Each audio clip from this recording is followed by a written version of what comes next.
Hey everybody, what's up? I hope you're having a great break. I mean, we just got out of Christmas just passed, and this episode, to be honest with you, is a little bit late.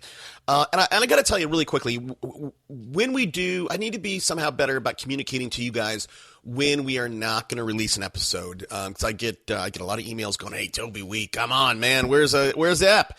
So look, here's I'll tell you this. So we very much follow how TV broadcasting, specifically, somebody like an HBO broadcast. That's one of the reasons why we've chosen Tuesdays and Fridays to release episodes, and I think that's helped our downloads. We're not competing with big news days or big, TV days. And the second thing is, if you look at like an HBO, for example, and their original programming, they don't drop episodes. Like Gold Rush. I love that show, Gold Rush. I don't know if you watch it, but it airs on Friday. Well, they didn't air an episode because of the holidays, and they know that listenership or viewership is going to drop. So very quickly, that's the model we follow. So I apologize, guys, about getting this late. And here's the thing with this specific episode. Look, today's guest is a repeat guest. I really respect this guy, and I hope enough of you, surfaces on your podcast player to get a sense of this. So, here's what we talk about today. And by the way, guys, if you're new to the show, if you just got that fresh, shiny, clean iPhone 6S and you're uploading new podcast episodes, awesome. Glad you're tuning into this one. We talk about entrepreneurship through the lens of a real estate agent. And why do we do that? Look, guys, I'm trying to find out. I want to give you guys the edge you need to win in your marketplace. And the best way to do that is to bring on people who are killing it, have killed it. This is not theory. This is real live entrepreneurs going out doing 100, 2, 5, 7, 1,000 deals a year. Okay, so look, here's the thing. Here's what we talk about today. We talk really about, in a lot of ways, today's guest approaches the market, whatever you do, right? Painter, plumber, pie maker, mortgage broker, or real estate agent.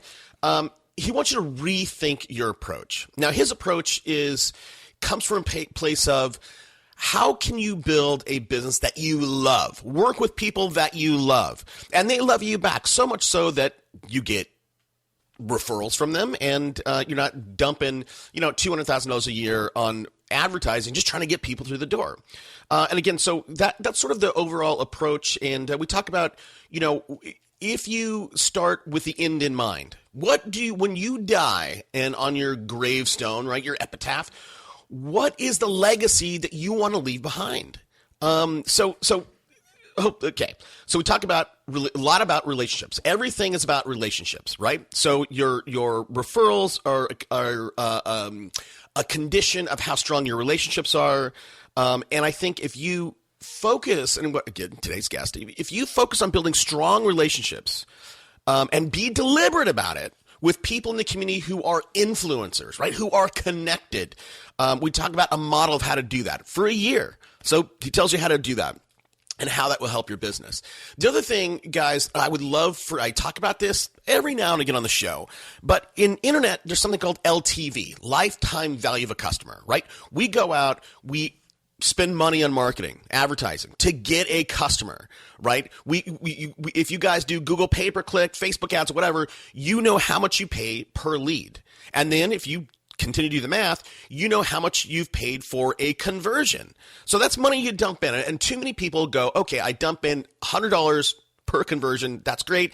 Let me start the process over again. Instead of saying, okay, what is the lifetime value of that customer? How can I serve him over and over again? How do I tap into the people that he's connected to? So if you don't know the lifetime value of your customer, I'd encourage you to put some thought into that. Again, we talk about how to structure your year to build those relationships, how to build a business that is not based on chasing, right? Chasing, phone call, instead of attraction. So we all want to have an attraction business. We talk about why 2 out of 3 agents fail in the first 12 months. And how doing something as simple as just initial consultations will increase your conversions. All right. Welcome to Super Agents Live. This is the one place where you can come and hear the most successful people in real estate. You'll hear how these super agents built their businesses, how they stay productive, and how they stay motivated. Who am I? My name's Toby Salgado, and I made my first million in real estate. And I'm your host for the next 30 minutes while we talk to yet another amazing real estate entrepreneur. Stay tuned. Let's go! Yeah! Really quickly, guys, a little bit of housekeeping. Hashtag for the show is Unpack That Idea. If you didn't know, hit me up on Twitter. My Twitter handle is @SuperAgentsLive. And if you didn't know, this episode, this whole show is brought to you by real estate radio experts. You want to build an attraction business? There's no better, easier way than radio. And it's so weird. The last few weeks, we've gotten a ton of people that have listened to the show, and they're finally pinging in going, hey, we have a budget for 2016. We want to do radio. So that's great. More of you guys are out there. If you want to change the game, level up, go to Real Estate Radio Experts, fill out the Getting Started sheet, and let's chat. All right, let's get to it. Today on the show, man, today's guest. You know, rarely do I have repeat guests. Now, today's guest, we're bringing back on. We've got tons and tons of great feedback. And in fact, some of the stuff on Twitter was pretty amazing. They called it gold. Today's guest is Michael Mayer, the guy that wrote 7 Levels of Communications. His latest book with Hal Elrod is Miracle Morning for Real Estate Agents. On Twitter, you can find him at 7LBook. Or at Michael J. Mayer. Hey, Michael, I'm thrilled that you're taking time out of your busy day again. As always, honor, privilege to be on. Thanks for having me on. So listen, you know, I've given the audience a brief overview of the 2 things that you've written, and I know that you have a lot more books in you. But you know, here's what I'm always amazed about. And by the way, I don't know if you remember this, but I always ask for a book recommendation. Your book has come up a lot, maybe 10% of the time.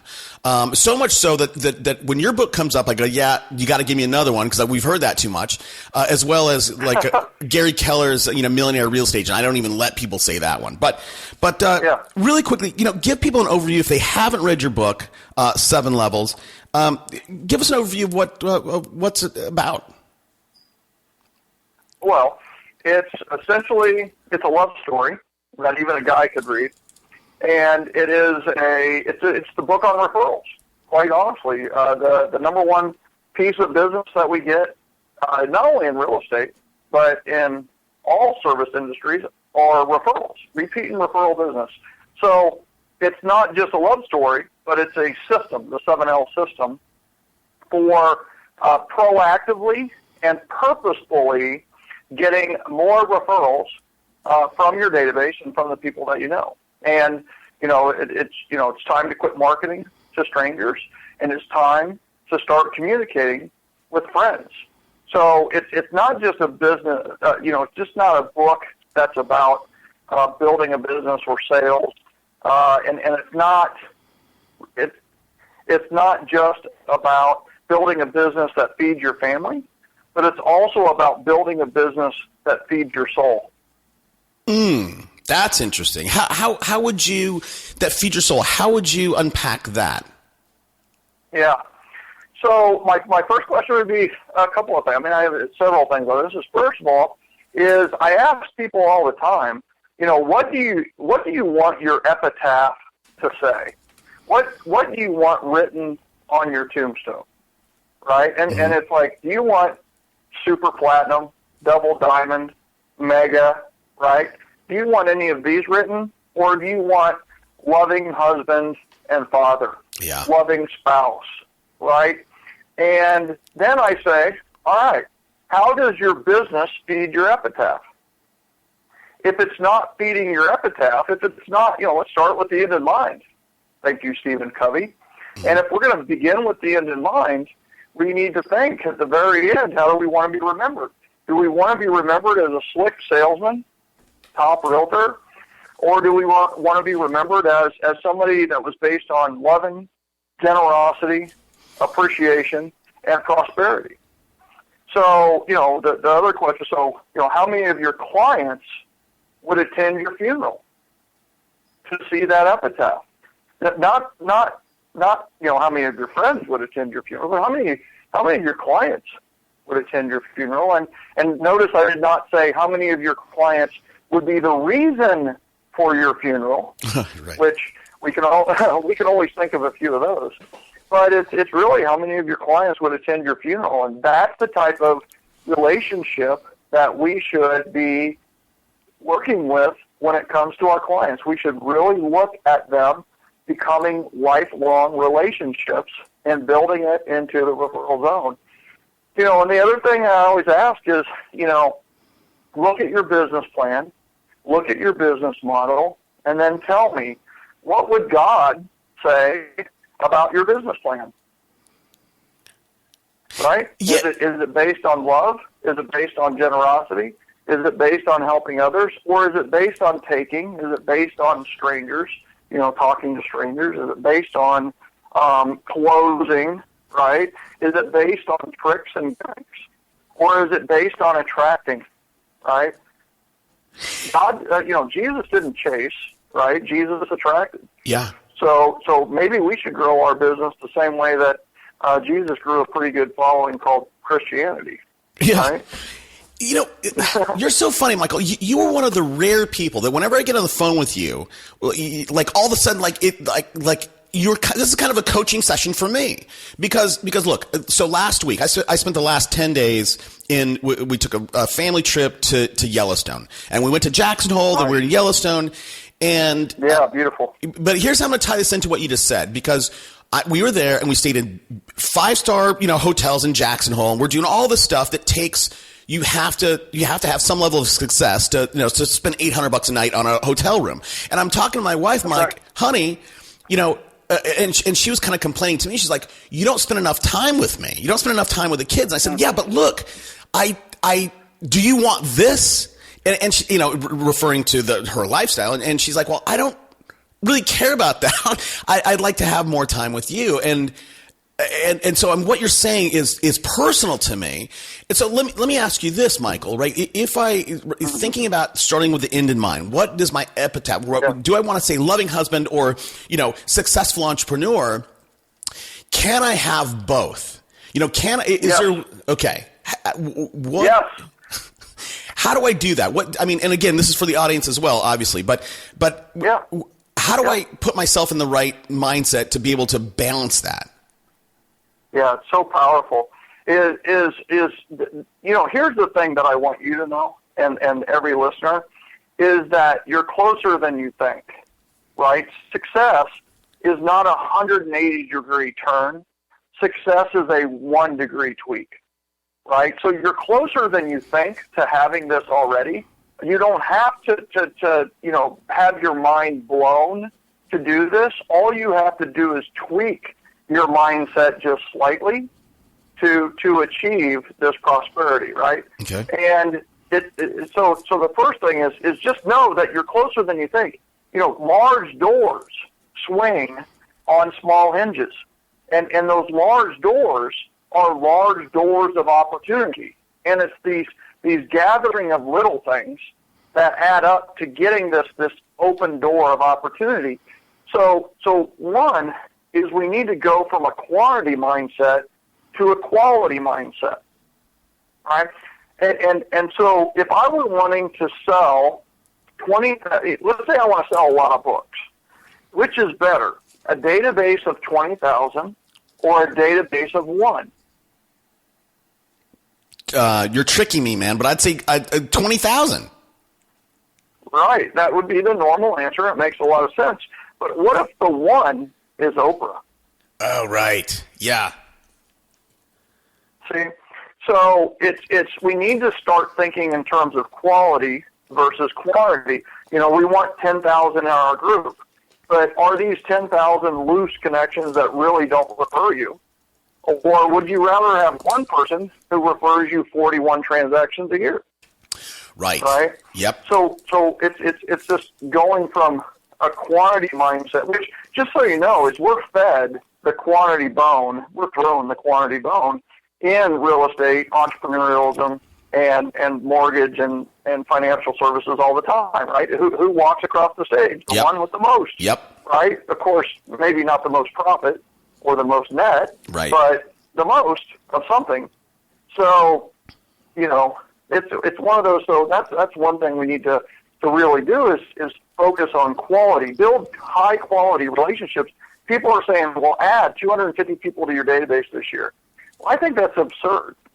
What if we just picked a person that was referred to us, or an influencer, or we asked someone we knew, hey, who's someone I should know? Who do you know that I should know? And they give you the name, and then what you do is you dedicate that whole week to absolutely knocking their socks off, to blowing them away, building a 10-level relationship with that person. What if we did that this week, and then we did that next week, and then by the end of 52 weeks, the year, we had done that with 50 people? How would our lives be differently than if we had just picked up random business cards and added 250 people to our database? Yeah. Right. So it's focus on quality, and pour your time, energy, effort, and money into quality. Pour it into quality, because what happens is eventually you have this quantity of quality.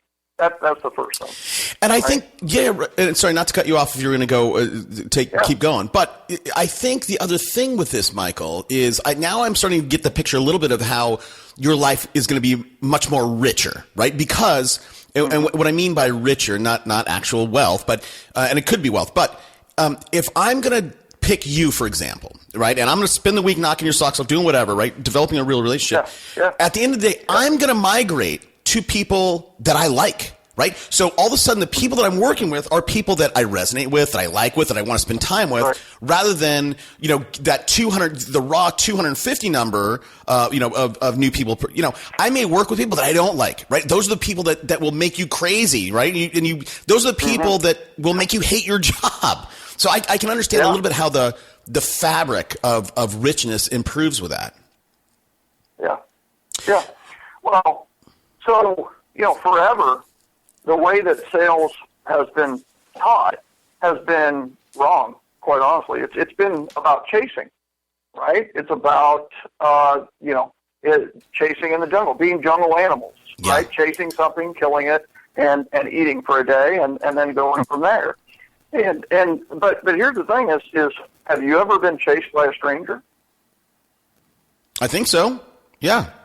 I mean, so if anybody's ever been chased by a stranger, what is the reaction when you're chased by a stranger? I've been downtown LA where there's like crazy people, you flight, you want to run away. You're like, that's scary. That totally. So you have two options. You have fight or flight. Well, what's interesting about that is that normally only about 3% of the people will fight, right? And what's interesting about, and let's just put it in a sales perspective, right? It's a cold call, or it's a door knock, or it's just a stranger, somebody that wasn't given to you through a warm introduction. It's a stranger. Well, anytime we're approached in any way by a stranger, our defenses are up. We are looking for a reason to end the conversation, flight, or disagree with what they're saying because we don't want to be sold, right? Fight. And what's funny about this is only 3% of the people tend to look for a fight, but we know they exist, right? Look at Facebook. It's like, have you ever posted something and then you get a notification that some name commented on your post and you cringe because you just know that it's probably going to be argumentative or confrontational. You know what I'm saying? Yep, absolutely. You've got friends like that. So there are people who are literally out there looking for a fight, and the salesperson just happens to come by at the right time. Well, the thing is if they were looking for a fight and they say, yeah, I'll work with you, well, you didn't even know it, but now you're in a fight. You're in a battle.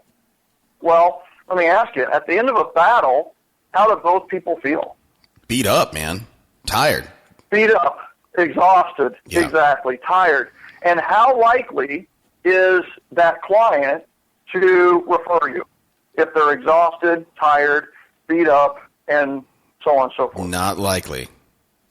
Yeah, so what do you got to do? You got to go chase some more, right? Yeah. So you go and you chase some more. So this time you don't run into the 3% that fight. You run into the 97% that flee. Well, what are we taught to do in sales when our suspect or prospect flees? You got to go after him. You got to chase him. You got to, Chase them, baby. Right. Chase. Go get it. Right. And so we chase them. We finally get them on the phone. And what does traditional sales training tell people to do when you finally get them on the phone? Right. You do your USP, your unique selling proposition, or your UVP, unique value proposition, and you're selling. Right. You're convincing. And what you're really doing is giving your promise. Right. And usually you're over-promising to try to get them to work with you, right? Yeah, it's like, yeah. Hey, listen, it's a seller's market. Now's the time to sell. You should totally sell your house. And you know what? I know that there's a person in your neighborhood that sold in 4 days for $10,000 over asking. Now's the time to sell. You want to sell with me? Well, they say no, and they move on. They flee. Well, what are we taught to do? Right? We're taught to chase. So we chase them some more. We chase them some more. We finally get them on the phone again, and what does that conversation go like? It's the same conversation over again. Oh, but even stronger, right? The promise gets even bigger and better. Right. You know, I heard this in a cubicle right down the hall from me probably about 3 weeks ago. Oh my gosh, you totally need to sell. Now's the time to sell. Inventory is really low. You're going to sell your house really fast. One of your neighbors sold in 2 days, and they sold for $20,000 over asking price. And you know what else? I'm the number one agent in the office. You should totally list with me. Well, which is kind of interesting because this person was the number one person in his office that he was in at the time, but not anywhere close to the number one agent in the entire office, right? And then this person says, no thanks, right? But what are we taught to do? We're taught to chase. And we chase them and chase them until finally we get the prospect or suspect cornered, right? Because we have practiced our overcoming objections. We've practiced our scripts. We've got up every morning to role play, and we have an answer to every single one of possible objections they have. We finally get them cornered. Well, they're down to two options. They have two options, right? They can't flee anymore, but they can fight you. Or what most people do is they go into passive aggression. They go into a passive-aggressive nature. And what is a person that just submits and goes into passive aggression? What are they looking to do the entire time that they're working with this person that they're working with? They're looking for a side door. To escape. Yeah. That's right. They're looking to escape. And you know what? Salespeople around the world have given, entrepreneurs, small business owners, have given them the escape. And that is they overpromise the entire way to try to get them to work with them. And guess what? You know, when they don't sell in 2 days for $20,000 over asking, this person is like, I'm canceling. You said I could get it sold in 2 days for $20,000 over asking. So all that hard work that salesperson poured into it will go for naught because of the overpromising, the USP, UVP, ESP, whatever you got, right? And it's one of those where, guess what? So you've overpromised. Typical salesperson is overpromised. There's only one way to deliver, and that is underdeliver. And when you underdeliver, they are frustrated. But what's interesting about this is not only is the client frustrated, but the salesperson is frustrated. Well, if the client's frustrated, how likely are they to refer that salesperson? No, never. You know what? As I hear this, Michael, the perfect example for me is, throughout, I've done some private placements, which is buying companies before they go public, right? And when your name gets on some of these private placement deals, every stockbroker out there knows that you have at least $1 million net worth. And I will get phone calls left and right and left and right. And I will do the same exact thing you're telling me and explain to the audience. I will do it. And I'll say, no, I'm not interested, whatever. And all of a sudden I get them I'll say, look, I'll buy the stock, but you're not going to make anything on it. It better go up, X amount, and I'm just looking, I'll buy a stock just to get rid of this guy. That's right. And at the end of the day, I'm never happy, and I always go, why did I just do that, man? Oh. Yeah. Think about that for a second, right? You're not happy, and you're the freaking client. I mean, that's what's so sad, right, is that we have this method, and it doesn't lead to referrals. What it does is it leads to more chasing, right? And I call this the chase cycle, or more appropriately, the cycle of discontent. Toby, you and I both know is in real estate, and what's funny about this, in real estate, and also according to the SBA, Small Business Administration, small businesses, they have a similar percentage. 2 out of every 3 businesses that are started, 2 out of every 3 realtors that start are out of the business in 1 year. Yes, less than 12 months. Yeah. But it gets worse.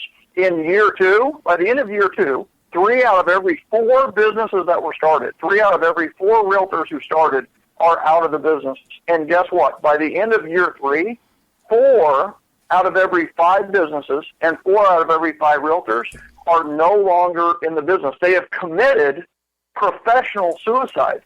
Why is that? Because a little piece of them died from thinking that the process had to be the chase cycle. Because everything that's always taught is the chase cycle. It's the chase. And when they get into this, it's not what they expected, right? How many times have we heard that, right? Yeah. And it's because it's been taught. This is the chase cycle.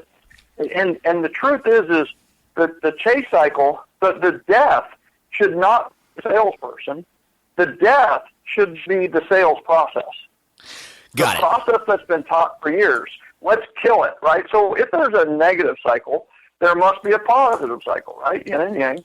So the positive cycle is what I call the referral cycle, or the attract cycle. And the referral cycle is quite simple. It's referrals come in, you tell them the truth, you wow them, and they refer you more people. That's it, right? So whereas the chase cycle is you chase, they take flight or fight. If they fight you, it's a battle. If they take flight, you chase them until it becomes a battle. At the end of the battle, you're both frustrated or both exhausted. They don't refer you, so you have to chase more. Whereas the referral cycle, you get the referral, you tell them the truth, and we can talk about that a little bit more because this is one of the biggest errors that I see with salespeople is telling the truth. And then when you tell them the truth, you do your job, and you wow them, and then they refer you more. And the referral cycle kind of builds on itself. And notice that there's so many less steps to the referral cycle. Referral, tell the truth, wow them, get more referrals. It's that easy. And what we know in life and in sales is that, you know what, the referral cycle, when we work with a referral, it is a lot shorter process. It is a lot easier transaction. So the power here is generating the referral, getting more people on the referral cycles. And then this is the big, I will tell you that if there are any entrepreneurs, realtors, mortgage professionals who are not doing initial consultations with their clients, they are missing out on an enormous opportunity. Because when I say tell the truth, we have to create an environment, create a scenario where we can tell them the truth. And when I say tell the truth, I want you to tell them the nuclear case scenario. Tell them the worst case scenario for what might happen when they work with you, right? Tell them the worst case scenario. Tell an example for a realtor and inspections. I'll just use that example because it's quick and easy. Yep. So Toby, here's the deal. When you get the home under contract, it's going to be a glorious occasion. It's going to be awesome. You're going to be really focused. You're going to have found the one out of all the homes that are available. You found your one, and you were looking for what's right. Well, then we go into what's called the inspection phase on buying your home. Now realize that an inspector's job is not to tell you how great your house is. An inspector's job is to stand it up totally naked and look for all the blemishes, pimples, cottage cheese, and all the problems with this home, and they're going to create a report. On their report, there could be over 100 things on that summary report. Now, what we're going to do is we're going to pick the 3 or 4 most major items, and we're going to ask the seller to do and repair those items. Now, I want you to know something. When we do that, the seller may come back and say they're going to do 0 of those items. And in fact, that happens so often in real estate, we have a term for it, and that is as is. They may tell you, hey, you buy it as is.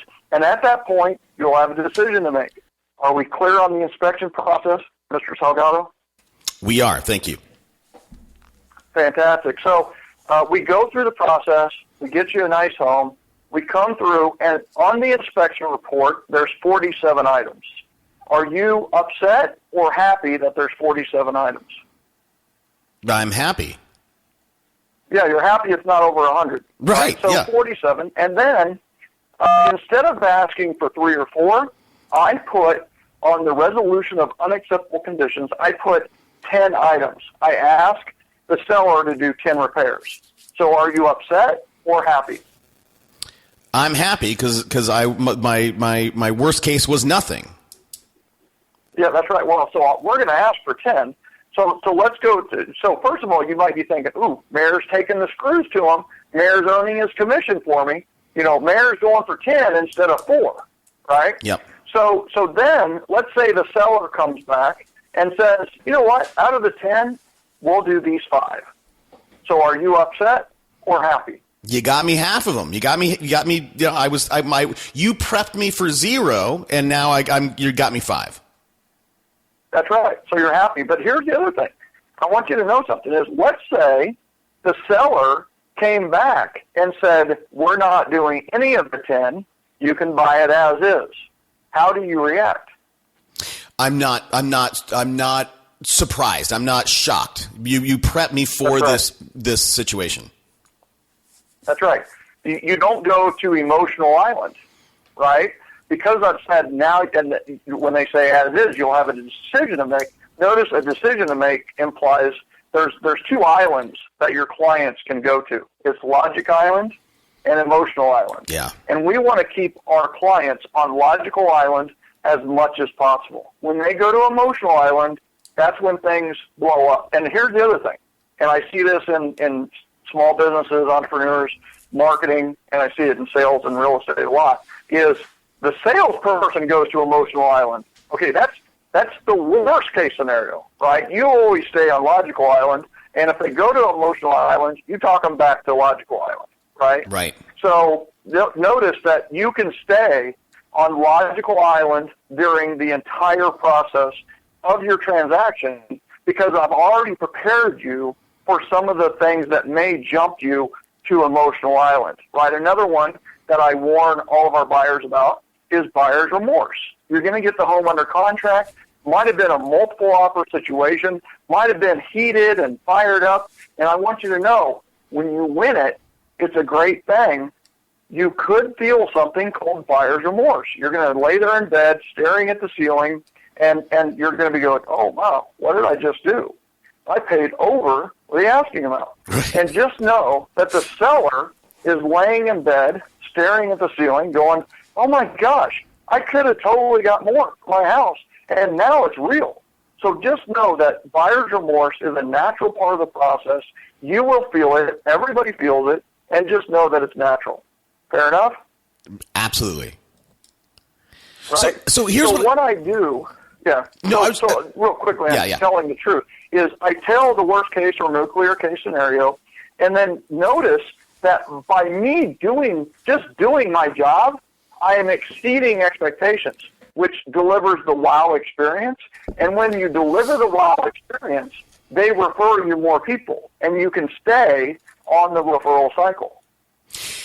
Absolutely. And you explain that, Michael. I think here's some of the takeaways that I got. Number one, you were not selling. What you were doing, you were advising. And number one, as you were advising me, I feel taken care of. I feel like, I certainly feel like you're a professional. And I feel like, again, with you telling me the truth, I think there's something to be said for you just being more of an advisor, not selling.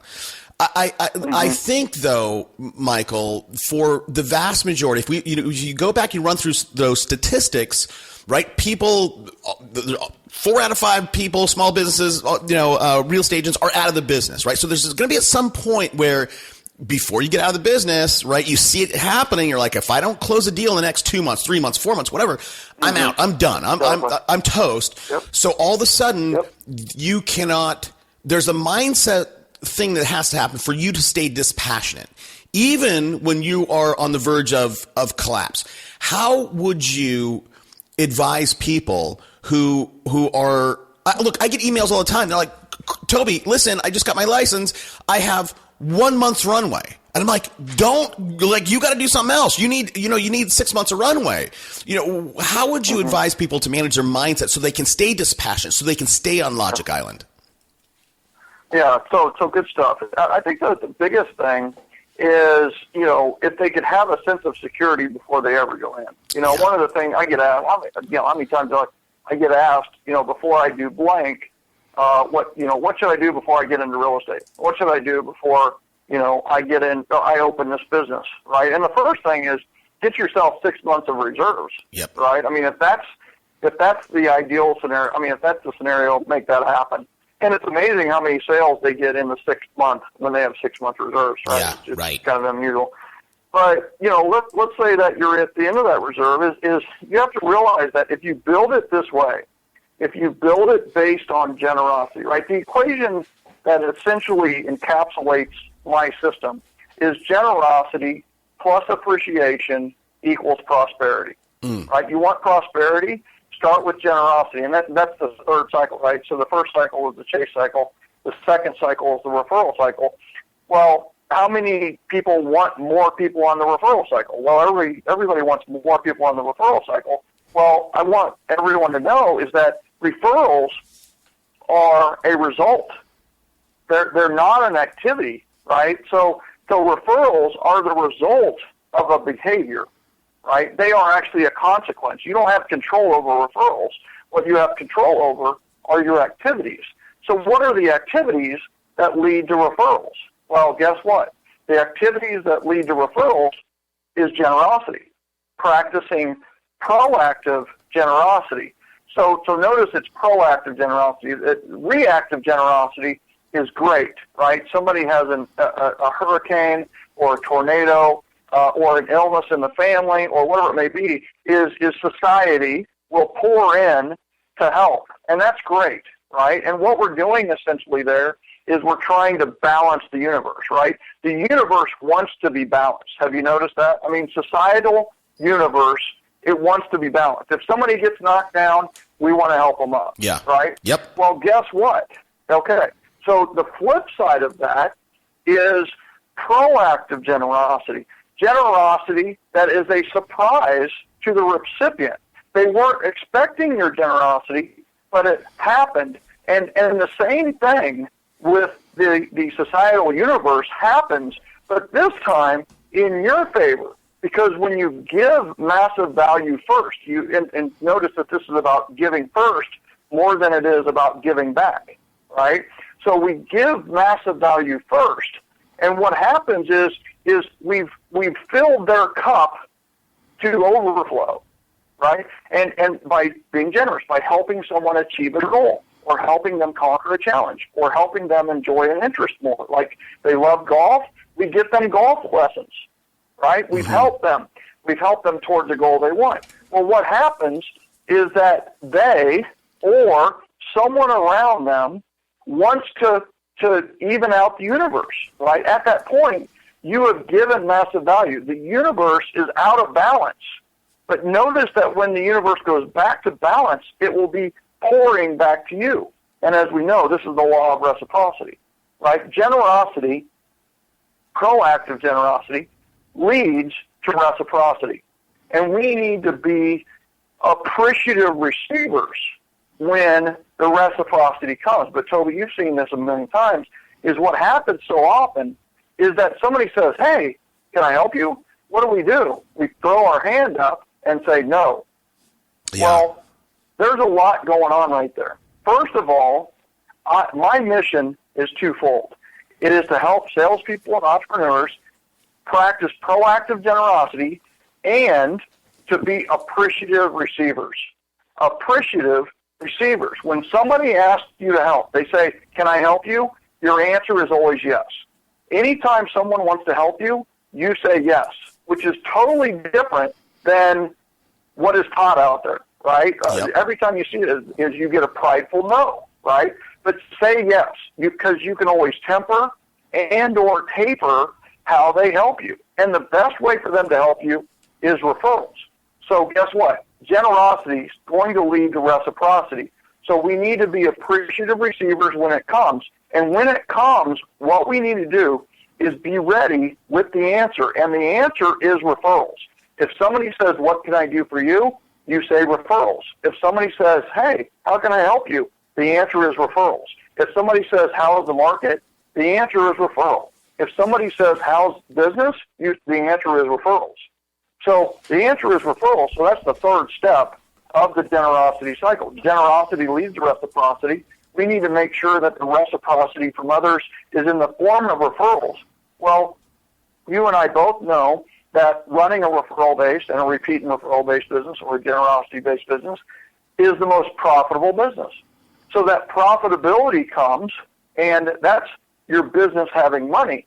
Well, what's more powerful than your business having money? Well, what's better than that is having freedom, having choices, having relationships, having quality time with your spouse. Wink, wink. Yeah. And so on and so forth. And that word, my friend, is prosperity. And the more prosperity you have, the more you can practice proactive generosity. Yeah. And now you are on the generosity cycle. People ask me all the time, "How do I become the most referred professional in my community?" Well, guess what?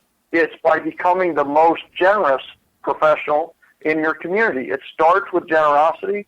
And Toby, not to go here with it, but I'm going to go here with it, Sure. is Proverbs 11:25 says, he who is generous shall be prosperous. He who refreshes others shall himself be refreshed, right? And the promise is that if you are generous, you practice proactive generosity, you will receive prosperity. You will have prosperity. And notice the second part, right, is the one who is generous shall be prosperous. The second part of that is he who refreshes others shall himself be refreshed. Notice it means you go first. Yeah. It means give first. Refresh others, and then it will be refreshed. So here's the thing is you want to achieve your goals, right? So the number one way to achieve your goals is help enough others achieve their goals. Absolutely. You want to conquer all your challenges? The number one way to conquer all your challenges is to help enough others conquer their challenges. You want to enjoy your interests more, you want to go to Jackson Hole more, you want to ski more, whatever. The way to do all those more is to help others enjoy their interests more. I agree. Okay, and obviously, you know, there's the other scripture of there's more happiness in giving than there is in receiving. So, but hold on. Okay, so all this makes sense. That's a great narrative. It makes sense, and I think the application of it is where I think a lot of people will stumble along the way. We either stumble by not doing it right, or stumble just with being a proactive giver. Okay, so let's. And I think earlier you used this word purposeful, right? You were alluding to you have to be deliberate about taking some of these steps. So let's unpack a little sort of plan for these folks. So number one, we want quality, not quantity. So now the way that, and again, the way you explain that, Michael, I believe it. It makes perfect sense to me. So when we go and we're deliberate or purposeful about again, a quality list, right? A quality people that we're going to then be practice generosity to then hopefully stimulate reciprocity. So now, and again, this ties back into the type of person, right? So number one, you. Yeah. So if I'm generous to you, Michael, you are a guy with a platform. You are a guy with power. You are a guy that could help me, as opposed to the stay-at-home mom, or the person who works at Costco. So I think I have to be deliberate about who I'm, Yes. because I don't have unlimited funds, right? So how does someone, again, be deliberate about maybe creating a target? Because at some point, I think you do have to chase in the beginning. You might disagree with me, but how does someone start with building a quality list to then make them, the whole thing that you're saying here, Michael, is make them, I keep thinking Tony Robbins, right? Make them raving fans, So, So how do we start? How do we start building a quality list that makes sense so that for us to go out and proactively be generous? Yeah. So several things, right? So first of all you're already thinking this way, right? You've already made the 1 degree tweak. You're thinking in terms of quality. Is that the Costco worker or the stay-at-home mom typically is not necessarily going to be the referral source of all referral sources. Right. Whereas a guy like me, who is an entrepreneur, small business owner, or business owner, can't call it small anymore, but the bottom line is that I'm probably likely to reciprocate, but not only reciprocate, but reciprocate fast and reciprocate with power, right? Yep. So what we need to do is focus on those who can, and this was a big aha to me, is my entire system is about not asking for referrals, right? Do not ask for referrals, ever, right? Just don't ever do it. What we need to do, seriously, how many times have you heard to ask for referrals? All the sales training, all that. And the thing is what are you doing when you're asking for referrals? First of all, when you ask, who benefits from the answer? Yeah, I do. Yeah, right? So it's an extremely selfish act to ask for referrals. Mm-hmm. So we need to think about it a little differently. Once again, the 1 degree tweak, right? The 1 degree tweak is go from asking for referrals to having referral conversations. You see the difference there? Is a referral conversation is a two-way street. This was an epiphany moment for me 15 years ago. Is I had to think about things differently because I did ask for referrals, and I had two people who were friends who are no longer friends because I asked them for referrals. And I was very good at it, right, because I had practiced and so on and so forth. But you could instantly see it in their face, and guess what? They started avoiding me. And that's not how we want it. And quite honestly, that's what's happened to a lot of salespeople. So I thought, okay, the asking thing just doesn't work, right? So it must be about more of like having referral conversation. How do I make this a two-way street? How do I make it a win-win instead of a win-lose, right? Right. So the power here is I started thinking about who would actually like and enjoy a referral conversation with me. And all of a sudden, it was, you know what, the Costco worker, the stay-at-home mom, they don't want to talk about referrals with me. But you know who do? Are salespeople, entrepreneurs, small business owners, financial planners, attorneys, hairstylists, small business owners, I already said that, entrepreneurs of all kinds, right? Anybody who is in the service industry. And suddenly I had this big aha, is that my networking time should be spent with those who want to have referral conversations. And when I did that, my referrals went from 100 a year to over 500 a year, just because I was networking with different people. And that's the quantity versus quality, is that there are people who are going to be great referral sources, and there are people who will not be great referral sources. We need to pour our very precious time, energy, effort, and money into those who have the traits of great referral source.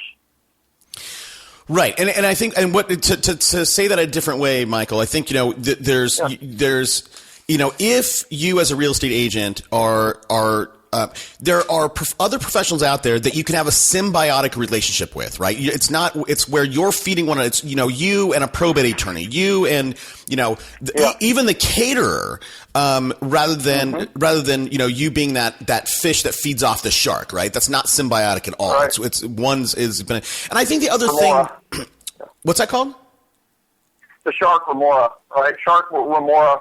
The remoras are the ones that stick to the sharks and and clean their Got it. teeth and clean up the debris, right? And so yeah, you're exactly right. Suckerfish. Suckerfish, right.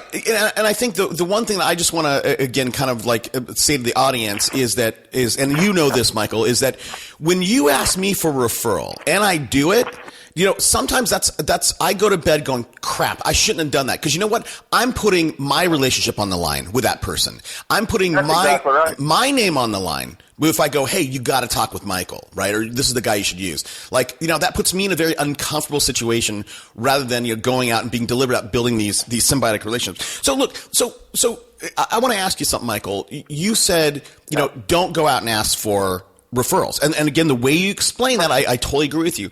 But what about if imagine an agent, he's doing 10, 20 deals a year, right? He's kind of struggling along.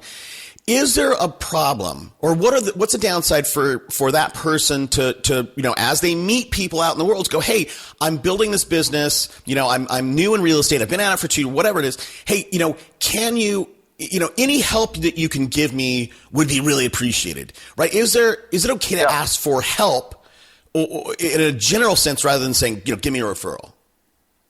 Yeah. So the bottom line is that is ask for advice, right? It's going to be more powerful to ask for advice than it is to ask for referrals, because when you ask for advice, you actually get multiple benefits. First of all, you get their advice, which could be contrary to what you thought you would do in the first place. The second thing is when you get their advice and then you act on it, you have another reason to follow up with that person. The third benefit that you get from asking for advice is that when they give you advice and you act on it and you report back to them, what has happened in their mind is they have taken a slice of ownership of your success, right? Yeah. They take a little bit of ownership in your business. So asking for advice is a huge part of what we do. We are always looking to ask for advice. We're always looking for help in terms of how to do things. What we're not doing is asking for referrals. Right now, I will ask for connections. I will ask for introductions.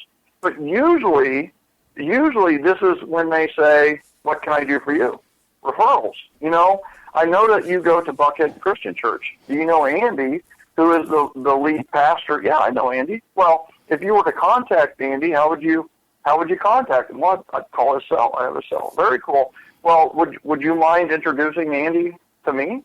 Well, sure. That'd be great. Well, here's the deal is you know what? I'll go to the restroom. Why don't you give Andy a call and let him know that I'm going to call him at 4 o'clock today? Would you do that? Sure. Yeah. So I go to the restroom. I come back. Maybe he's still on with Andy. Maybe he's not. And then at 4 o'clock, I get the cell phone number, and I call Andy. And notice that it's a warm introduction to an extremely influential person, right? Yeah. So the fact of the matter is because I know the concept of question reciprocity, I know that the way to have referral conversations is to start the conversation about referrals. So like you, right? So I would say to you, listen, and I honestly want to know this answer from you because you do a lot of things. You do a lot of things well. And for me, one of the difficulties I would have necessarily is referring Toby because you have so many things you're doing. It's like, I don't know what you need very well. So guess what? We need to have a conversation about that. So here's the first thing is so who is your ideal person right now? Who are you looking for? Who are you looking to network with, or who are you looking to work with now? Yeah, well, that's great. We're having this conversation.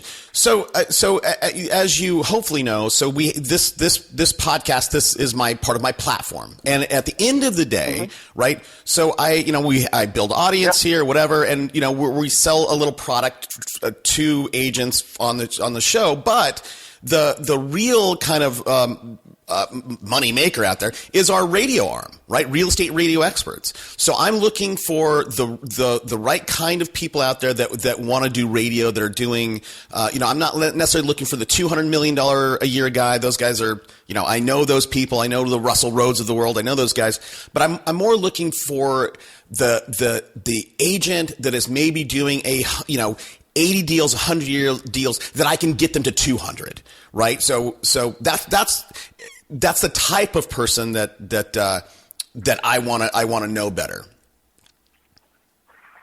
All right. So let's say I know some of these $800 to $100 million producers, and you're talking real estate agents only? No way. No, I think right now we're only doing real estate agents, but I think we may have better luck or better with mortgage people. That's the next vertical that I want to target, mortgage folks, because at the end of the day, Michael, you know this, right? An average mortgage guy makes more than the average, right? The average mortgage guy is a really, really good agent in terms of what they make. So they have more more cash to spend on marketing. Yeah, maybe, right? So it's one of those where the companies are the ones that have more cash to spend on marketing. Yeah. But here's the thing, like our average coaching client, our private Catalyst coaching clients, our average is $509,000 a year, right? So that's in that sweet spot. Perfect. So the thing here, right? So let's say I know a realtor, mortgage professional who fits that category. How's the best way to refer you? Is honestly just saying, hey, if you're just say, hey, this is an avenue for you, because as you may or may not know, Michael, my big competitor, I'm not going to say his name. He gives geographic exclusivity. If you're in Chicago and you sign up to do radio with him, 9.5 million people, he will not represent another agent. For us, it makes no sense for a Chicago. So there's all this pent up demand out there. So really, I don't need you to endorse me. I just need you to say, hey, if you're thinking about doing this, take a look at this guy. You can say, hey, he's had some success or not, but all I need is just saying, hey, Toby is an avenue if you want to level up and do radio. So how specifically? Is there a specific phone number, a specific email? How can I specifically refer you? Either my phone number, and I'll tell it's 619-301-0823. That's my cell. Or to have them take a look at the site, Real Estate Radio Experts, and I have some videos on there. Oh, perfect. RealEstateRadioExperts.com. Right? Yep. Okay. Very good. Real Estate Radio Experts or your cell phone. Yep. Okay. Which is the preferred method for you? Give them both, right? Give them the sites to check out and give them cell phones for more interest. Yep. That kind of thing. Absolutely. Okay. Awesome. Very good. Well, I've been asking you the questions, and you're actually the interviewer, so you probably felt like 20 questions here. Do you have any questions for me? No, I haven't. I mean, here's what I love about, and I do want to ask you that. I mean, how can I help you? Number one, and number two, I don't even know what you do. I know you're an author, and you started talking about coaching clients. I didn't know you even did that. So maybe explain to me, one, the breadth of the services that you provide so that I know, the audience knows. Two, how I can best help you. And then three, as an interview, I should not be asking multiple part questions, but what is your ideal, what is your ideal client, or what is your ideal target or prospect, or however you want to say that? Yeah, I love it. So first and foremost, referrals are the best and foremost way to help us, right? It's just refer us, those agents. And more specifically is we take the $75,000 to $150,000 earner in real estate, mortgage, or financial planning to the 500 plus number, right? We have people who started out at $52,000 and she's going to make over $750,000 this year, right? And that's in 4 years. Wow. So that's the type of we're looking for the $100,000 earner who wants to make $500,000 without growing a humongous team. Right. Now, I do have somebody that has a team of 40 plus. The bottom line is that it's more about profitability than it is about quantity. Yep. So that's the one thing. So just to give you a feel is that, my time block tells you who I am, right? Monday is coaching all day, 7 a.m. to 7 p.m. I'm either coaching coaches or coaching people or putting systems in place for coaching. Coaching is Mondays. Tuesday is masterminds. We do masterminds around the United States, Gen Mastermind, and I run a company called U.S. Mastermind. U.S. Mastermind Company is the largest mastermind company in the United States, and we continue to open up markets every single day, and we're always looking for people who want to be certified mastermind leaders. It is a unique job. It is a unique power and trait and ability to be able to lead a mastermind, and we're looking for people to be able to do that in different cities around the country and Canada. And then Wednesday is Events Day. We are essentially an events company, right? Even our coaching comes from events. Our masterminds are events, and we hold Gen events around the country. We're with number 42. We have we had Gen Tampa last week. We have Gen KC coming up next month. We have Gen South Florida coming up. We have Gen SoCal coming up. So we do Gen events around the country. Thursday is speaking day. I speak everywhere. I love to speak. It's what I do. And then Friday is projects and products. So that's where we get our books done. Like my next is to get 7L in Audible form. We have the audiobook. It's just not on Audible. So we're getting it to Audible. So that's the project. And then I'm cleaning up the action guide. We have an action guide. So this Friday, it's 7L on Audible and cleaning up the action guide. So, and then Saturday is Family Day, and Sunday is Sunday, S-O-N Day, with my 6-year-old son, Max. That's cool. Rinse, repeat. That's my time block. That's the theme of each day, and that's my life in a nutshell. So I want to ask, and listen, Michael, we're going a little bit long. Are you okay with spending another 10, 12 minutes with me? Yeah. Anytime I can spend with a guy of the quality of Toby Salgado, I'm in. Thanks, Mike. Okay, so I love the way that you're not only time blocking, but you're batching, right? So you batch a day. Oh, yeah. Coaching day is coaching day, and when you're able to get into that groove, whatever that is, you're much more effective in doing that.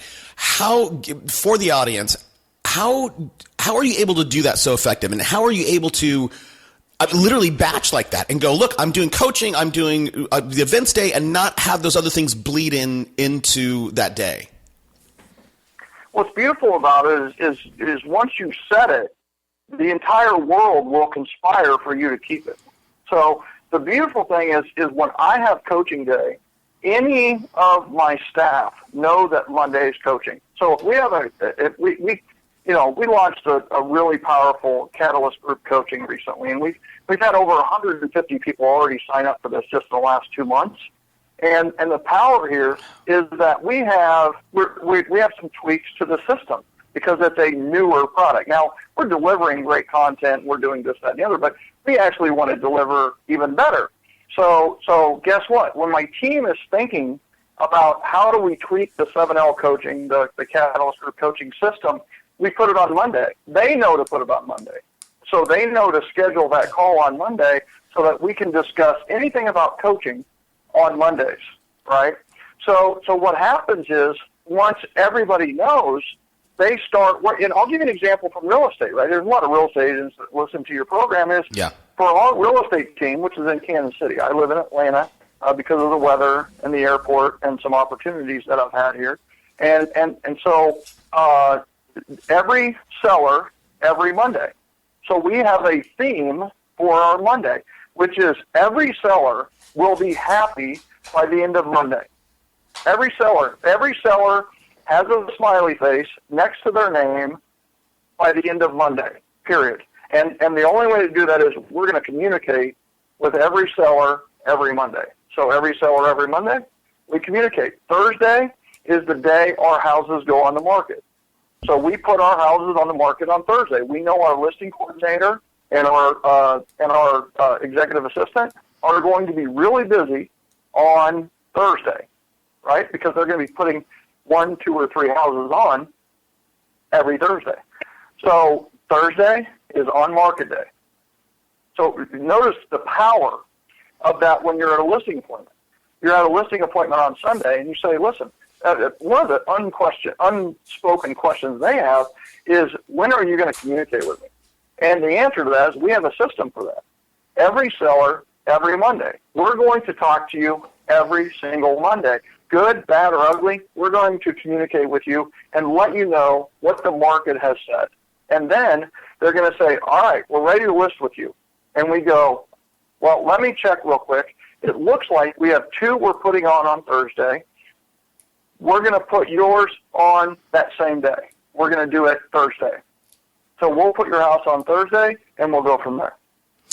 Right? Yeah, right. And look, we have a system for that. I love it. I love that.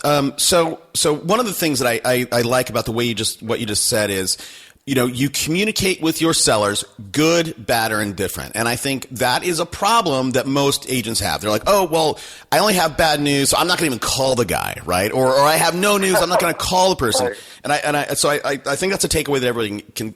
Let's talk about coaching for a second, because I've had all the big people on the show, Tom Ferry, Mike Ferry, Bob Cork, and all those guys. And I'll commonly... And none of those guys have ever sold real estate. I'm just kidding. Just kidding. No, you know what? All 3 are great coaching organizations, and they have all the values in the world. Here's just on that note, right? Sure. Is people ask me all the time, is are you anti-expired? Are you anti for sale by owner? Are you anti, cold calling and door knocking and so on? And I tell them, okay, first of all, I am a little anti cold calling if they're on the do not call list, right? Because I don't want you to go to jail. Mm-hmm. And I am a little anti door knocking on doors that say no solicitation, because I don't want you to be arrested for solicitation. But I'm not anti any of those things. I'm really pro referral. I think it's okay to do those work, but I'm just like, if you do repeat and referral good enough, you'll never have to do any of that other stuff. And it's kind of like women, right?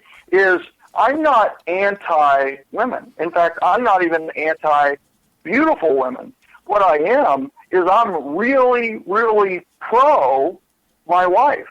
And it's the same way, right? I just happen to really love my wife, and I happen to really love what this business model has done for me and my coaching clients and the people who have implemented it. Okay, and that's great. But look, and it's good to hear that you have a system for this stuff, and you have a thesis around it. I think here's what I've experienced with talking with all those other big coaches is you're right. I like Tom Ferry personally. He's a great guy, but he coaches on selling real estate, but he's never really done it. And I think, and there's lots of coaches like that out there. Or they have sold it, but they weren't very successful, and all of a sudden they put their coaching hat on. And I think the problem, Michael, is that, those people, when people think about coaching, and I get this question a lot, man. I mean, again, I get lots of emails every day. They want, when they hire a coach, they want people to show them tactics that they didn't know, strategies that they didn't know, help them implement it in ways, because they don't know how to do that. And I think too often all coaching is, from many of those organizations, it just defaults to accountability. And there's no, and I talk with tons of people like you all the time, and the tips and tricks and tactics, whatever that they get from their coach, they spend $1,000 a month is, oh, hey, you know what? You need to do property flyers. And I'm like, really? Like, you're going to pay for that kind of advice? Yeah, right. So,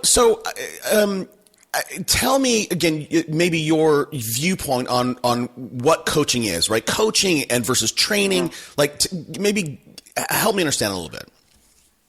All right. Well, in a nutshell, coaching is someone who will hold your hand when it's necessary, hold your feet to the fire when it's necessary, and then hold your arms up in triumph and victory when it's appropriate, right? That's what a coach does.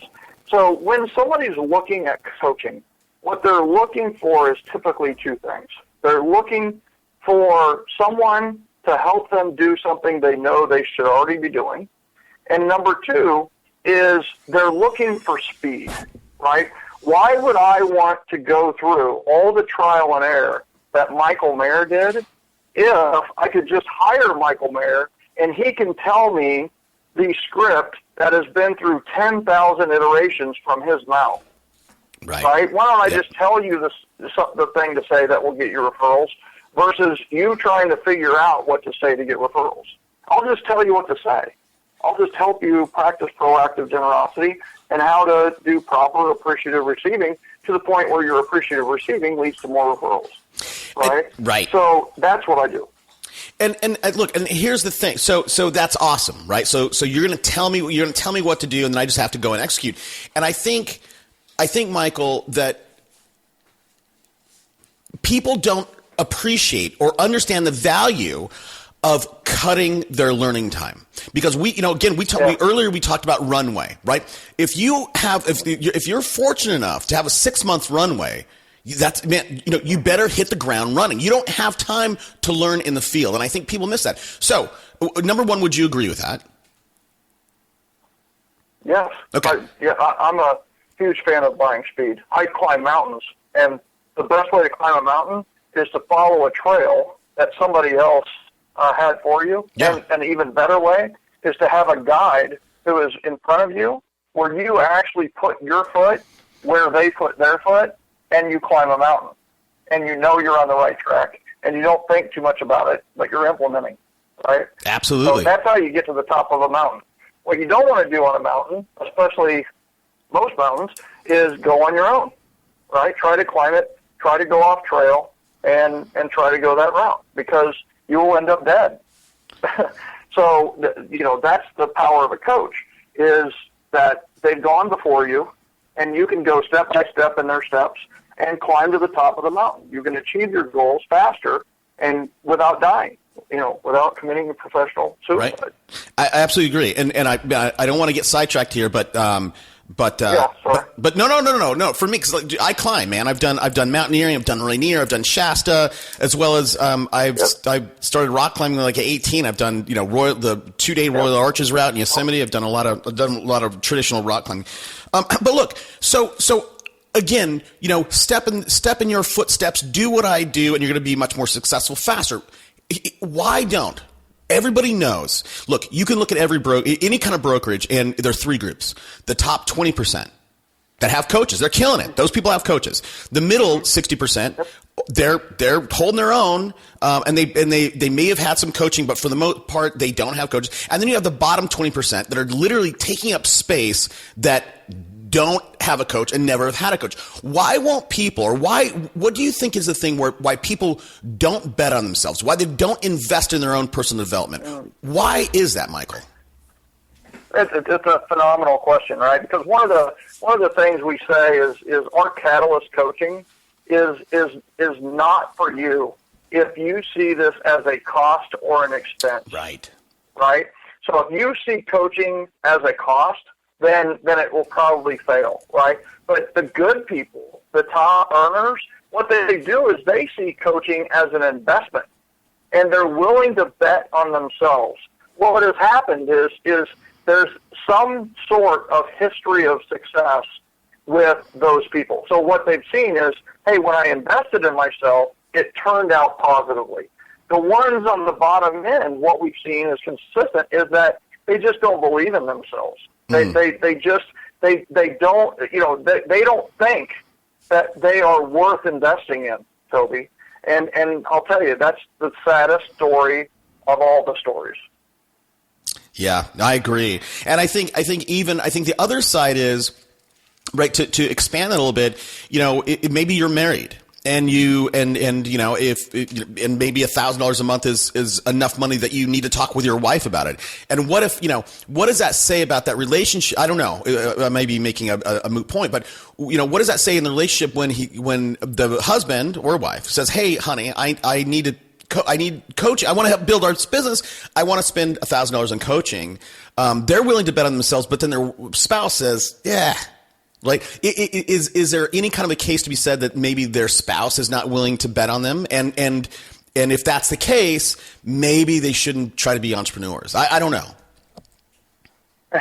Well, I think first of all is a lot of times when the spouse says no, it's less about the person and more about the spouse, right? I think there's a conversation that needs to be had there where, the spouse is maybe suffering some of that is, why don't you think I should bet on myself? And the other thing I'll tell you is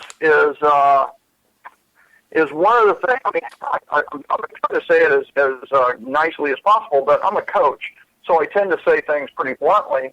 And the blunt is first love yourself, right? Sometimes there's a bet you have to make without consulting anyone. Yeah. And the bet you have to make is investing in yourself. I mean, that's the truth, is that, well, what if the wife says no? Are you willing to fight for yourself enough to do it? And if you're not, then we need to break that down. We need to unpack that. Because, listen, the bottom line here is you should be willing to invest in yourself. And honestly, the coaching industry hasn't done people any favors because they've taught the chase method for years, which has led to more discontent because then you've got influencers who are championing an approach, and the people who are trying to do it are feeling miserable, even though the coach has never done it, right? But they're telling the story that's been told over and over again, which is the chase cycle, and these people feel even worse about themselves because the coaching, quote unquote, didn't work for them. But it wasn't the coach and it wasn't them. It was the process that they were being taught, right? That's the power of people implementing the 7L system is that this is a process that works and that they love implementing. It's like playing Oprah every single day, all day long, and winning, right? Yeah, absolutely. And going back to that thing of betting on yourself and, maybe fighting your spouse or whatever, as you were telling me that, I was thinking of that, again, we just were on a plane, and if you get into trouble and those masks fall down out of the plane, you got to put it on yourself first and then help other people. You can't put it on, you can't try to take care of your kid or the old lady next to you. Got to take care of yourself first. Man, Michael, I'll tell you, man, you are, again, one of the rare guys that I could probably spend 2 hours on. I want to be respectful of your time. Just a couple quick questions. I always ask for a book recommendation. I normally will not let authors say their own, but I think you have such a breadth of knowledge that I think you can appropriately, and I think you will give the audience the correct answer here in terms of what your heart says. So here's the setup. I'm an aspiring agent. Yeah. I have $25. What book should I go get today? Yeah. Oh, geez. That's a loaded question. I mean, I am going to say 7L. Okay. Right? Because I wrote the book for that guy, for that girl, right? So, the answer is referrals, and 7L is the book on referrals. In fact, if you go to bookonreferrals.com, you can get 7L. I mean, I have to just, that's the book. And you talked about it earlier, is you tell people, well, you can't say MREA and you can't say 7L. And the reason they're recommending, you have to realize MREA has been the number one book in the real estate category for 8 straight years. That has never been done before. It had always been a mishmash. It changed every day. But for the last 8 years, it's been the same. And what's very interesting that happens now is that 7L has been the number one book for 5 straight years in the real estate sales category on Amazon.com. And that had never been done before, right? So you have these two books that happen to be extremely dominant in their categories, and in a category that had never happened before. I did not. Of course they're going to recommend those two books. And quite honestly, you can actually, if you were really boiling this down, my suggestion would be don't read any more books. Read 7L 12 times, read MREA 12 times, and you'll never have to read another book ever again. You'll be writing a book. Right. Well, and here's the thing. I didn't know that your book was such a juggernaut. But here's what I would say. I would absolutely go along with first, Michael. You got to get your book on Audible, right? So because we give away. I always encourage folks, if they want to get a free copy of whatever book, they can use audibletrial.com/superagentslive. So you got to get it on Audible. But I think the reason why your book, Gary's book, MREA, is great. for tactics. 33 touch tells you what to do and how to do it. But I think when it comes to, as you entered this interview, is you were talking about the richness of your life, the quality of your life. And at the end of the day, man, that is all about communication with your spouse, with your friends, with your prospects. So I love what you've done. I love your messaging. And again, you're a guy that whoever gets to coach personally with you, I think they're very fortunate. And by the way, I'm not going to say his name. People that listen to the show know who my coach is. I have a very high level coach, and man, I think for me, somebody like you may be a better fit for me.